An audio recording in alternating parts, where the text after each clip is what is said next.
Está terminando ya la etapa pandémica de COVID-19, todavía da coletazos, pero la Organización Mundial de la Salud nos recuerda que debemos estar preparados sin caer en pánico, porque casi seguramente va a venir otra pandemia, no sabemos cuándo, pero tan solo, por ejemplo, recuerden que en los últimos 2 décadas tuvimos 3 brotes de coronavirus, tuvimos ya la pandemia de influenza de 2009, y casi seguramente es una lista que nos proporciona la propia Organización Mundial de la Salud. Vendrá otra pandemia, lo más probable es que de COVID o influenza, por la facilidad que tienen de transmitirse, pero pudieran ser otros virus como los hantavirus, menos probablemente, por ejemplo, el ébola, la peste, que responden mejor a las medidas de higiene. Pero también la Organización Mundial de la Salud nos recuerda que puede ser una enfermedad que hasta ahora no conocemos, lo que se conocería como una enfermedad X.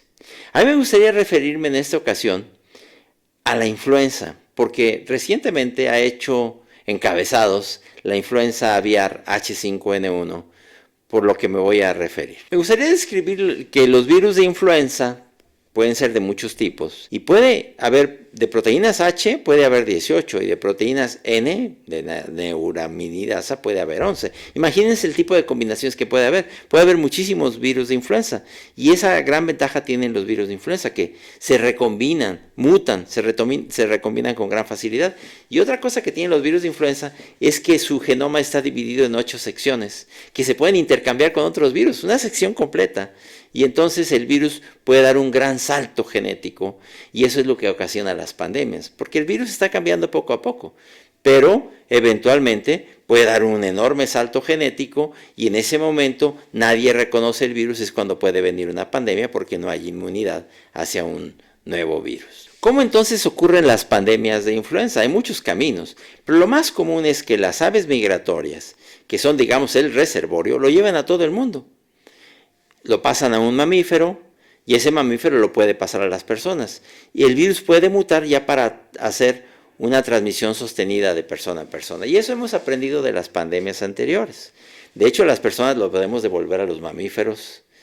Pero el problema es cuando ya un virus es exitoso en lograr la transmisión de persona a persona. O sea, no solamente que el virus haya infectado a una persona, y que esa persona haya infectado a otra persona, sino que ya esa transmisión sea sostenida, como vimos por ejemplo con COVID-19.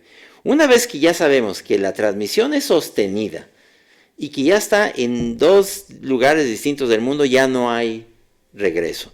Va a ocurrir una pandemia. Y para eso, otra vez, sin caer en pánico, pero tenemos que estar preparados por lo que diremos más adelante. Volviendo a las pandemias o la probabilidad de una pandemia de influenza aviar H5N1, ¿por qué es tan importante?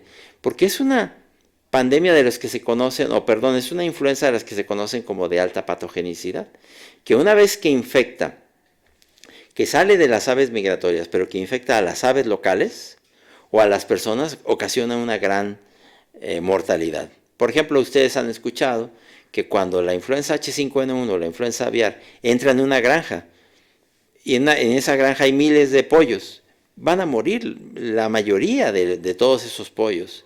Y de hecho es muy probable que los pocos que puedan sobrevivir quedan en tan malas condiciones que económicamente ya no es viable esa granja. Y lo que hacen los granjeros es prácticamente tener que empezar de cero. Bueno, en las personas es diferente, pero también la letalidad es muy alta. Por ejemplo, sabemos ahora que de la influenza H5N1, hasta a partir de 2003 hacia 2022, que hay las estadísticas, han ocurrido cerca de 950 casos y la mortalidad, la letalidad, se aproxima al 50%.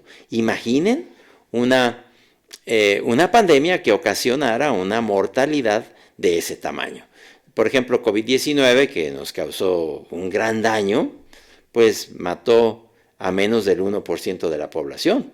Una pandemia, por ejemplo, de influenza de alta patogenicidad podía matar sustancialmente a más que eso. Multiplican la pandemia de COVID-19 por varias veces en magnitud.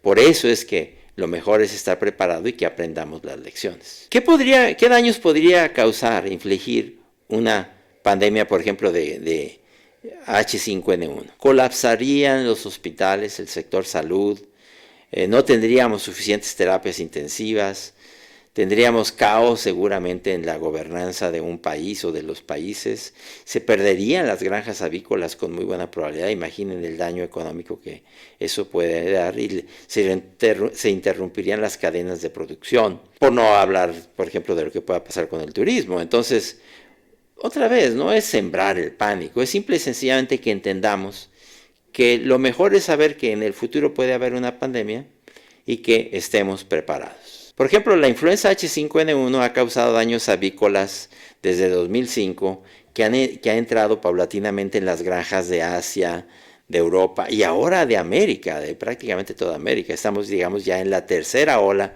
de la infección de las granjas avícolas en todo el mundo y estas oleadas han causado disrupción económica muy importante. Por ejemplo, hace poco, el año pasado, en los Estados Unidos, el precio del huevo se incrementó a casi $1 por cada huevo.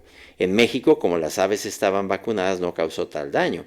Pero imaginen, por ejemplo, que el precio del huevo se triplicara en México, o el precio de la carne de pollo, que es la carne que se consume más. Entonces, en cualquier momento puede ser que las aves migratorias empiecen a infectar a las granjas y sobre todo el grave daño sería cuando eso ya pasara de las granjas a las personas. Como les decía, el virus ha tenido una gran capacidad, tiene una gran capacidad de mutación, pero algo que hizo ya el virus de la influenza H5N1 es cambiar segmentos completos y el que tenemos ahora en la mayor parte del mundo es el que se conoce como el virus 2344B, por dar una designación actual.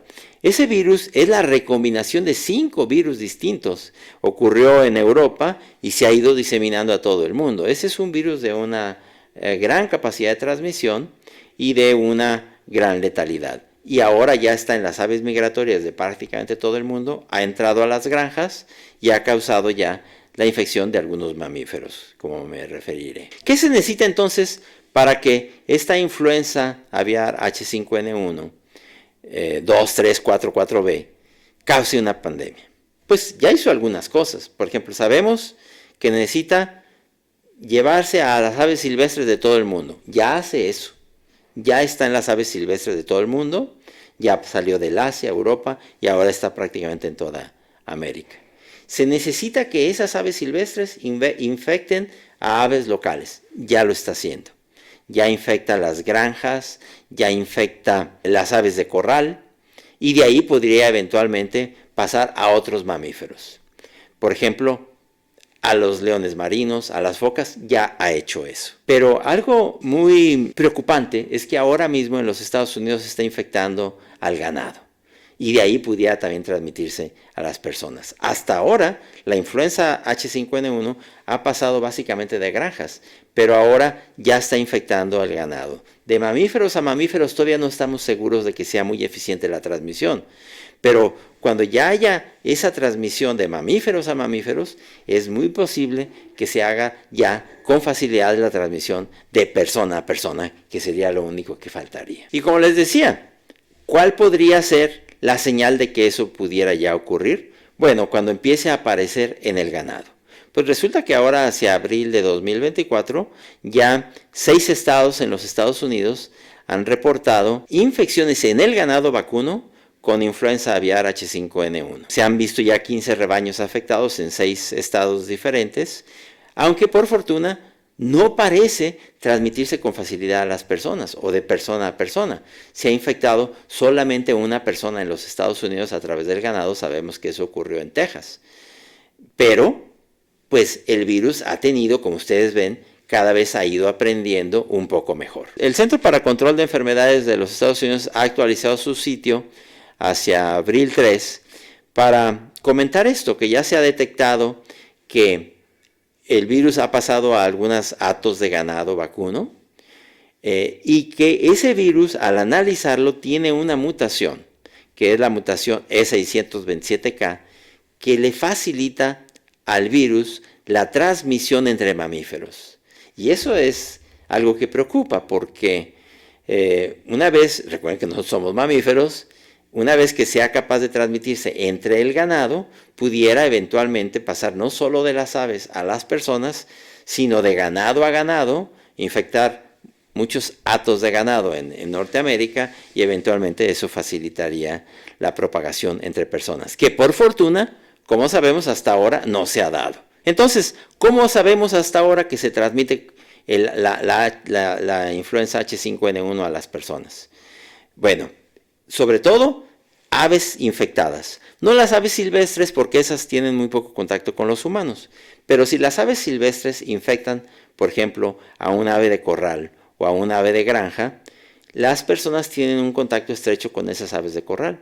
Ya sea a través de un contacto directo, porque a diferencia de COVID-19, influenza se transmite muy bien por contacto directo, con el tocar el cuerpo del ave infectada, después te puedes tocar las mucosas y de allí. O bien también por el aire, porque influenza sabemos que también se transmite por el aire. Con el solo hecho de que estés encerrado en un lugar donde haya una ave infectada que esté aleteando y eso se vaya al aire y no haya una buena ventilación, también se pudiera dar la transmisión a través del aire. Y finalmente, como también advierten los Centros para el Control de Enfermedades en los Estados Unidos, lo que preocupa es que pudiera haber no solo esta transmisión de aves a humanos, sino de ganado a humano, que ya se empieza a reportar. Si hacemos una tabla de preparación de una sociedad contra gravedad potencial de un virus, vamos a ver que mientras más preparada esté una sociedad, menos daño nos puede hacer inclusive un virus que sea muy patogénico. En cambio, una sociedad que está muy poco preparada, aún un virus que no sea muy patogénico, nos puede causar un gran daño. México pagó una factura muy alta en la pandemia de COVID-19, porque no estábamos bien preparados. Entonces, ¿qué es la lección aquí? Que sepamos que una pandemia puede ocurrir en cualquier momento y que aprendamos las lecciones, que tengamos un mejor sistema de salud, que tengamos una mayor inversión en salud, un sistema primario de atención, mejores hospitales, mejores terapias intensivas, que tengamos una mejor estructura para la epidemiología, para conocer la diseminación de las enfermedades a través de pruebas de laboratorio, de los laboratorios regionales. Es algo complejo, pero evidentemente un mejor sistema de salud nos ayudará a una mejor preparación. Y algo muy importante, tener manuales de preparación donde quede claro qué es lo que va a hacer cada sector de la sociedad. Porque ahora que empieza a dejarse ya detrás la pandemia de COVID-19, caímos otra vez en complacencia. Y eso no debe ser, porque, insisto, una pandemia va a volver a haber. Es malo causar pánico, no hay que hacerlo, pero también es malo estar en la complacencia. Hay que recordar que por no estar preparados podemos tener un gran daño en la economía, en la enfermedad, en la salud. Y podemos tener un gran daño también por la cantidad de muertes que puede ocurrir si no estamos preparados.